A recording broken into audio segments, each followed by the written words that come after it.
monde et bienvenue à l'Érable en bref cette semaine. Le Conseil de ville de Princeville a tenu une conférence de presse pour le programme Action Famille Jeunesse pour le projet Skate Park. En voici un aperçu. Bonjour tout le monde, bienvenue à cette conférence de presse. Donc aujourd'hui, on est ici pour parler du programme Action Famille Jeunesse. Donc, un programme qui a été lancé en 2008. Et puis, dans le fond, la conférence de presse va se dérouler en 4 temps. Vous allez avoir 3 conseillers municipaux qui vont venir vous parler à propos de ce programme. Il va y avoir tout d'abord M. Serge Vizier, Mme Martine Lampron, ainsi que M. Danny Beauvillier. Mais tout d'abord, j'inviterai le maire de la ville de Princeville, M. Gilles Fortier, à venir prendre la parole. Bonjour. Comme vous le savez, ce n'est pas d'hier que la ville de Princeville accorde beaucoup d'importance à la famille. Déjà en mai 2014, la Ville annonçait la création d'un comité permanent de la famille, formé de citoyens de divers horizons et d'élus municipaux, afin de fournir des recommandations au Conseil de faire le suivi de l'application de la politique familiale. Quelques mois plus tard, la consultation publique CAP 6000 était lancée et nous étions à la recherche de suggestions afin de rendre notre ville plus attrayante pour les jeunes familles. Toujours en mode écoute, la Ville lançait à l'automne 2016 la consultation Centre-Ville 2020, authentiquement familiale. Là encore, nous demandions aux citoyens et citoyennes de Princeville de nous fournir des idées afin de rendre un secteur de notre ville plus dynamique. Permettez-moi ici de faire une petite parenthèse.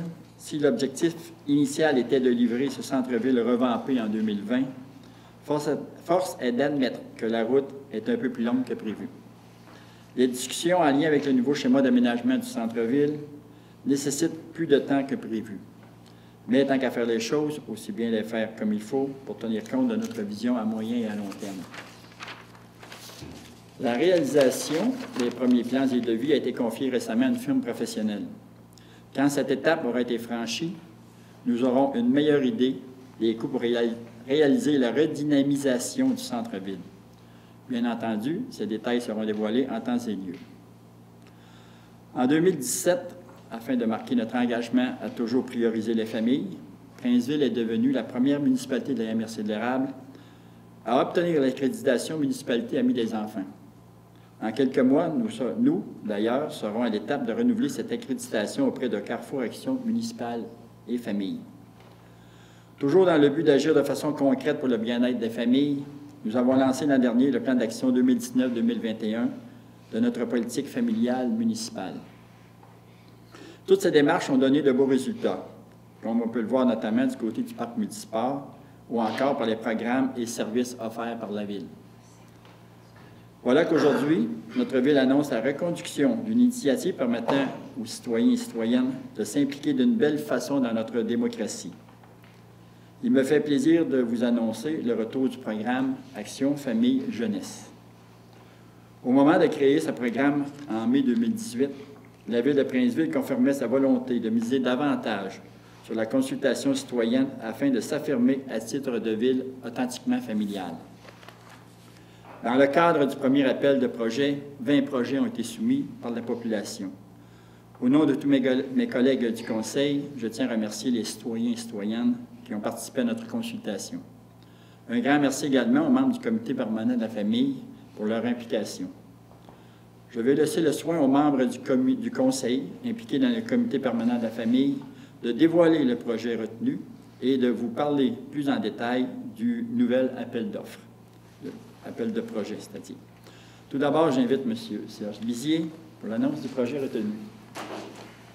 Parmi les 20 projets soumis dans le cadre de l'appel des projets lancé en mai 2018, il y avait plusieurs bonnes idées. Après réflexion, les élus ont choisi d'aller de l'avant avec un seul projet, soit celui de l'agrandissement du skate park, du parc multisport. Proposé par Miguel Leblanc, un graphiste établi à Princeville depuis quelques années, un amateur de skateboard, le projet a été adopté par le Conseil dernièrement. Au nom du Conseil municipal et du Comité permanent de la famille de la Ville de Princeville, je tiens à remercier Miguel pour sa participation à la consultation citoyenne. Il faut également le féliciter pour la qualité du dossier présenté avec les esquisses du projet et même prévisions budgétaires. C'était un des projets les mieux montés qu'on a reçus.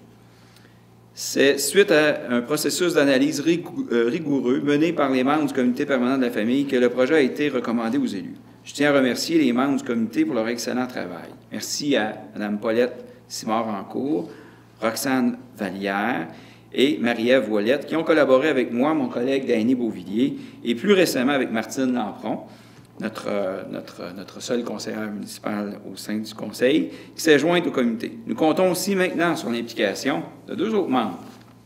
En fait, Catherine Baudouin et Kathleen Lemieux. Bien sûr, notre maire est toujours un membre d'office du comité. Pour en revenir au projet retenu, il consiste à transformer la rampe existante du skateboard en bowl, lequel sera construit en béton. Son design permettra aux utilisateurs de prendre différentes lignes et de pouvoir alterner vitesse, tricks et airs. La difficulté consiste à analyser sa trajectoire pour ne pas perdre la vitesse pendant son run. Le but étant d'exécuter un parcours fluide, propre et rapide. Les travaux qui seront réalisés au skatepark nécessiteront un investissement approximatif de 50 000 $. Ce montant sera puisé à même la réserve de 75 000 $ dédiée au programme Action Famille Jeunesse. Nous sommes par contre convaincus que les jeunes n'hésiteront pas, cette fois, à exprimer leurs idées dans le cadre d'un nouvel appel de projet. Par ailleurs, sur ce, j'invite ma collègue Martine Lampron à venir nous en parler plus en détail. Bien, bonjour à tous. Merci, Serge. Avec le programme Action Jeunesse, Famille Jeunesse, les citoyens ont eu l'opportunité d'orienter de façon de dépenser une part du budget municipal destiné à la famille et à la jeunesse. Cela a permis à la Ville de se doter d'un outil de participation citoyenne efficace et c'est pourquoi nous lançons aujourd'hui un nouvel appel de projet. Comme elle l'avait fait au lancement au programme en 2018, la Ville de Princeville s'engage à verser à nouveau un montant de 75 000 $ dans la réserve dédiée à ce projet.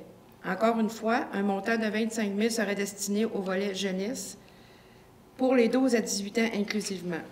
Advenant le cas où les sommes ne seront pas totalement dépensées à la fin du processus, le montant restant demeurera dans la réserve et pourra être alloué au projet dans la consultation suivante.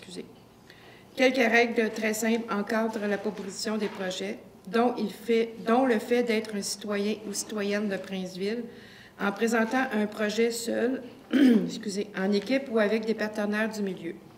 Le projet doit avoir une durée de vie utile de plus de 5 ans, viser le bien commun et répondre aux besoins collectifs. Il doit être réalisable sur les terrains et des infrastructures qui sont la propriété de la Ville. De plus, il doit respecter la réglementation municipale et les domaines de compétences de la Ville, dont les loisirs, la culture ou encore les travaux publics. Pour conclure cette conférence, j'invite mon collègue Danny Beauvillier à fournir les autres renseignements utiles en lien avec la consultation citoyenne. Merci. Alors, comme ce fut le cas pour la première édition du programme Action Famille Jeunesse, le processus du nouvel appel d'offres se déroulera sur une période de 18 mois. Tout d'abord, il faut préciser que la date limite pour soumettre un projet est fixée au 30 mai prochain. Par la suite, le comité permanent de la famille analysera les dossiers. L'adoption, l'annonce et la réalisation des projets gagnants sont prévus à l'été 2021. Martine parlait tout à l'heure du volet jeunesse pour les jeunes de 12 à 18 ans. Alors, c'est le comité Jeunes en chantier, sous la supervision de la Maison des jeunes de la fréquence de Princeville, qui sera responsable de promouvoir ce volet auprès des 12 à 18 ans et, au besoin, les accompagner au moment de soumettre leur projet. Bref, c'est eux qui auront le mandat de consulter les 12-18.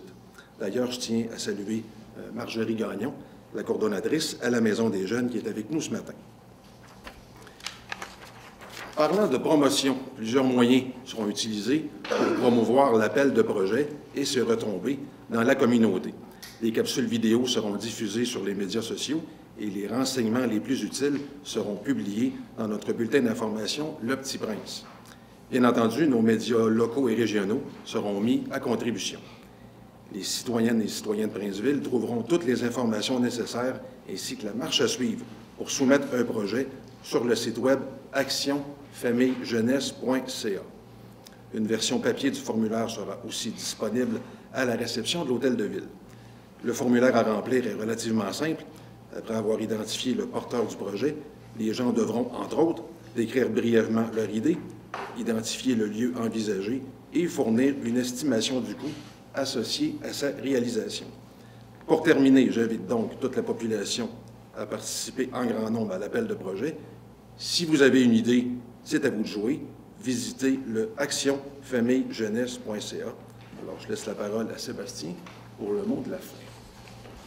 Oui, bien, en fait, donc, Danny, Serge Martin, M. Fortier, on dit pas mal tout ce qu'il y avait de plus important pour le programme. Je vous remercie beaucoup, tout le monde, pour votre présence à la conférence. Mais avant peut-être de passer à la période des questions, je voulais juste vous présenter la petite capsule vidéo qui va être diffusée.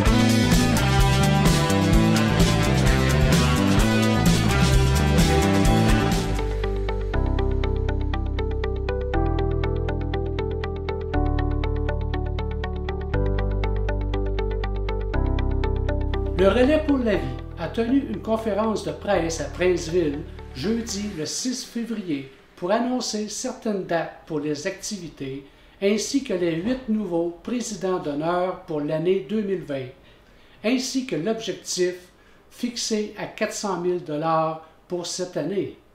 Danielle Gagnon, représentante pour l'ambassadeur de cette année, André Fauché, nous raconte un peu son parcours. Bon visionnement et bonne semaine à tous. La 14e édition du Relais pour la vie de la MRC d'Érable se déroulera le 20 et 21 juin prochain sur le site enchanteur du parc de la Rivière-Bourbon. Toujours 3 choses à retenir: l'ouverture avec nos ambassadeurs, l'illumination des luminaires et bien sûr le dévoilement final le lendemain matin. L'objectif 2020, c'est que 80 équipes se joignent à la famille du Relais pour un total ambitieux de 390 000. Vous pouvez vous joindre à nous en faisant une équipe, en étant bénévole, en venant encourager quelqu'un de votre entourage, en faisant un don, en achetant un luminaire ou tout simplement en marchant à nos côtés. Pour faire une équipe, vous n'avez qu'à communiquer avec Mélissa au 819-752-5480 ou Belinda Drolette le 819-621-0569 par courriel, mail, la barre en bas, je ne sais pas si ça vous dit quelque chose. bartel@commercial@mail.com ou par Facebook. Voici l'horaire des 2020. Le 15 février, le pont hockey à Saint-Ferdinand, c'est ce que je vous ai montré tantôt avec l'affiche. Vous avez le 21, 22, 23 février ici à la salle du Pré. On appelle ça le scrapbooking avec Jacinthe Ruel qui lève la main. Lève-toi debout, Jacinthe, que le monde te voit. S'ils veulent avoir des informations, c'est sur 3 jours, ils couchent à la salle du Pré. Si vous voulez participer à ça, vous êtes les bienvenus. Nous serons présents à l'ouverture de la jardinerie, la jardinerie Fortier le 13 avril pour vous offrir des hot dogs, liqueurs et café avec la famille Claude et son équipe. Nous aurons un kiosque le 9 mai prochain lors de la vente de garage sur le coin Vallée-Saint-Calix, depuis plusieurs années qu'on est là, sur le terrain de l'assurance Hainaut. Cette journée est exceptionnelle pour notre comité et nous en sommes très fiers. Vous avez la soirée de gars, la date est déterminée, pas déterminée encore. Le spin ta vie, date est déterminée à Victoriaville, avec la vie active. Le souper de filles, le 21 mai, ici même. Nous aurons également nos 2 stocks payants au mois de mai, le 10 de mai à Princeville et le 17 de mai à Plessisville.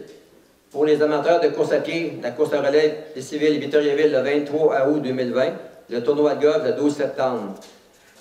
Puis vous avez cette année, Daniel Sicotte nous propose le spectacle Noël Jazz. Ce sont 20 musiciens sous la direction de Guillaume Allard qui nous divertiront. Tous les profits seront relais. Rendez-vous à l'Espace Sophia le 21 novembre 2020.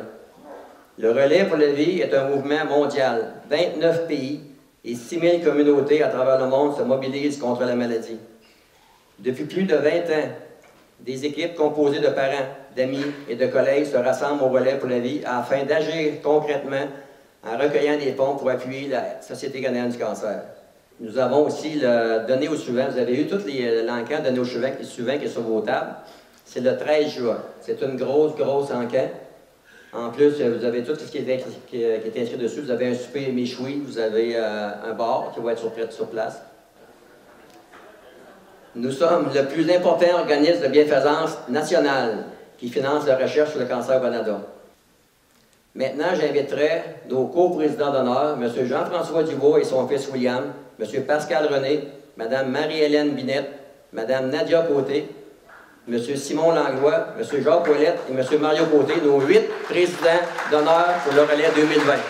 Merci à tout le monde d'être présent ce soir, malgré la température, la neige, puis tout ça. Je suis bien heureux d'être ici pour le lancement de la campagne 2020 du relais pour la vie de la MRC de l'érable. Bien, tout d'abord, il est bien important, comme Serge l'a dit, c'est pas moi, Jean-François Dubois, le président d'honneur. En fait, c'est toute mon équipe des ventes de Dubois Méthode de Plessisville. On est 8 ici présents. Puis, en fait, comme vous pouvez le constater,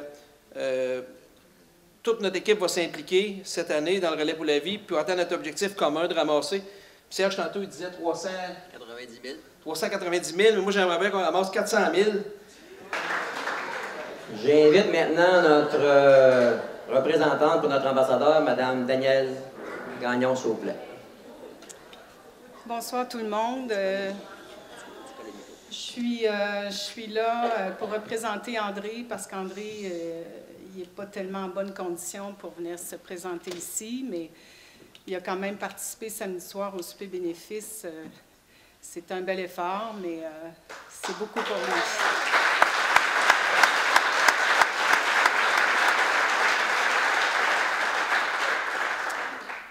Je vais vous relater un petit peu l'histoire de sa bataille contre le cancer.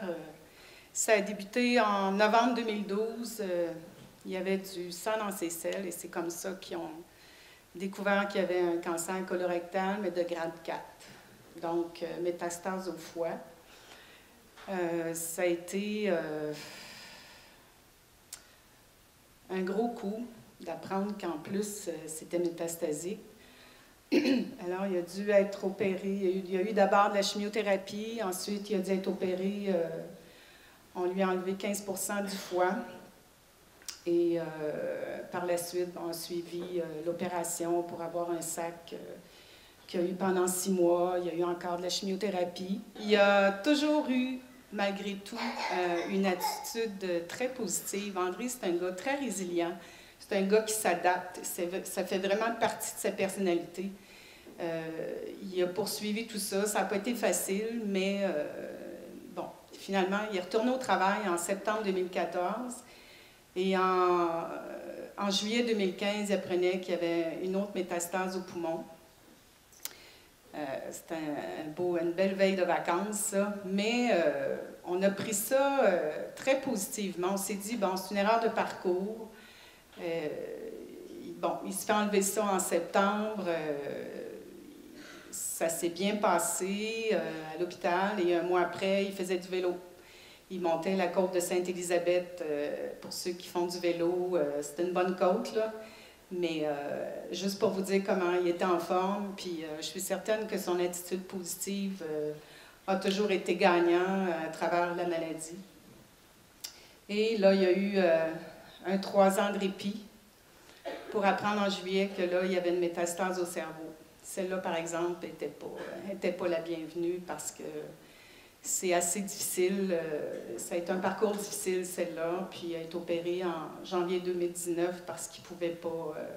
il n'arrivait pas avec la radiochirurgie de faire diminuer la masse. Donc, il fallait qu'il passe à l'opération. Et évidemment, il y avait un danger d'hémorragie. Et ce qui est arrivé arriva 12 heures après l'opération. Donc, ce qui devait le retenir une semaine à l'hôpital l'a retenu 3 mois et demi. Mais à travers tout ça, encore là, il a toujours été... il s'est toujours adapté à sa situation. Il a comme toujours accepté ce qui arrivait. Tu sais. C'est sûr que c'est pas facile à accepter, mais il a quand même réussi à passer à travers malgré des difficultés d'équilibre, d'étourdissement. Puis, mais il s'adapte. Et cet été, au mois d'août, ben, une autre métastase au cervelet, c'est-à-dire au thalamus, qui, elle, n'était pas opérable. Alors là, il n'y a plus rien à faire, mais il résiste encore. Il a un désir de vivre très grand, malgré tout, parce qu'il n'est pas dans un bon état, mais c'est comme s'il finit toujours par accepter ce qui est là, puis il y a toujours la blague un peu présente, il fait de l'esprit de bottine, comme on dit, mais il reste quand même positif. Il y a justement une travailleuse sociale cet après-midi qui lui demandait comment était son moral, et pour lui, il dit que son moral est bon, malgré tout ce qu'il endure. Alors, les sous ramassés servent à la recherche. Son cancer s'est déclaré il y a 7 ans. Mais je peux vous dire qu'il y a 10 ans, il n'aurait pas été prolongé tant que ça. Même son médecin lui disait que c'était son miracle. André, c'était son miracle parce qu'il survivait à un cancer métastasique. Mais la recherche, les sous ramassés donnés à la recherche font en sorte qu'il arrive de plus en plus à prolonger. Des fois, pas toujours dans un bon état, mais on voit qu'il avance avec la recherche. Alors, j'aimerais vous dire que par les temps qui courent, l'épidémie est au cœur de l'actualité. Œuvrer pour le relais pour la vie, c'est d'attraper un virus, mais un bon virus. C'est comme une épidémie. Elle se contracte d'humain en humain. Et une fois que vous en êtes atteint, il est difficile de vous en débarrasser. Je vous avertis, les effets secondaires sont énormes. Générosité, empathie, fierté, amitié. Le virus se multiplie sans cesse car vous avez le goût de le donner. Et c'est ce qui se passe avec le relais. Les sommes amassées augmentent d'année en année. Alors, si vous avez le goût d'être contaminé, allez en contaminer d'autres et impliquez-vous en participant à la marche, en formant des équipes, en achetant des luminaires et en participant à diverses activités que les équipes organisent. La phrase d'André qui dit « On a 2 choix dans la vie, celui de subir ou celui d'agir. Agissons donc, car on est responsable du temps qui nous est imparti. Posez un geste positif pour aider à la recherche. » Merci. Belinda et moi, en fait, là, nous sommes les personnes qui vous appellent, qui vous relancent, qui vous écrivent, qui vous appellent encore. Mais on est vraiment gentils. Donc, c'est toujours un bon moment si on voyait que c'est nos téléphones. Là, prenez le temps de répondre, on va placoter. On va se placoter. C'est ça. En fait, l'année passée, à pareille date, nous avions 61 équipes, là, si je me rappelle bien. Exact. Donc, on avait 61 équipes l'année passée. Là, je vais faire un retour en arrière. En fait, l'année passée, vous n'êtes pas sans savoir qu'il y a eu un peu de pluie. Légèrement. Et on avait quand même un petit stress parce que dans les premières années, à l'année 2, donc il y avait eu vraiment une grosse augmentation d'équipes et il y avait eu beaucoup de pluie. Et l'année 3, il y avait eu quand même une diminution d'équipes qui a réaugmenté après. Mais cette année, en fait, malgré la pluie, nous pouvons vous confirmer ce soir que nous avons actuellement 65 équipes!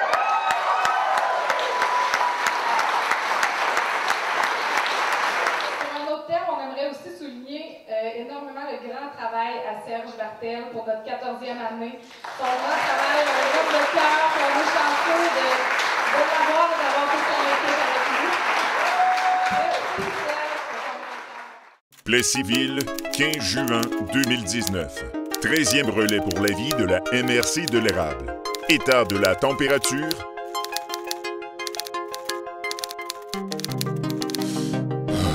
Lamentable. Mais ce n'est pas la pluie qui a arrêté la communauté de braver la nuit.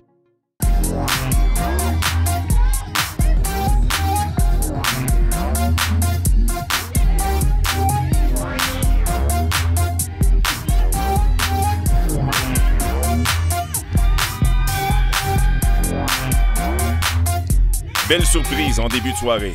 Écoutez, pour une personne d'exception comme celle-là, j'ai un privilège en tant que député du comté d'Arcatabasca-l'Érable, c'est de pouvoir de remettre des médailles de l'Assemblée nationale à des personnes d'exception.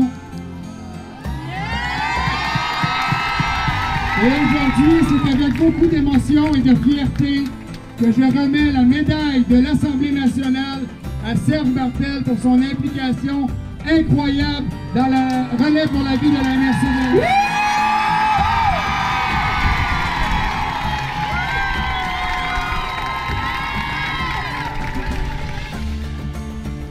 Si quelqu'un désire que l'un de ses souhaits se réalise, il doit le souffler à un papillon et le libérer sans souffrance.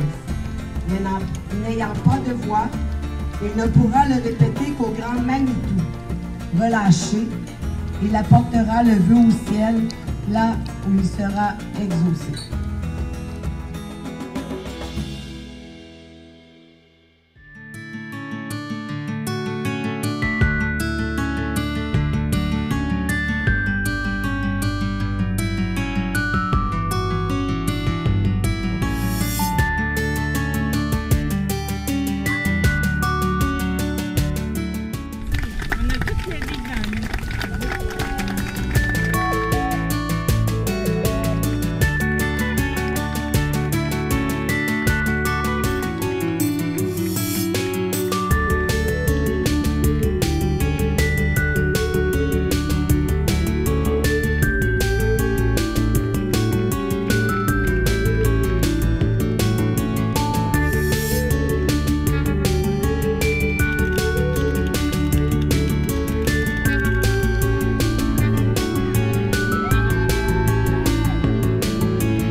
Malgré la pluie, c'est un montant record pour le relais. Le relais pour la vie de la MRC de l'Érable, des gens de cœur, déterminés. Ensemble, nous sommes plus grands que le cancer.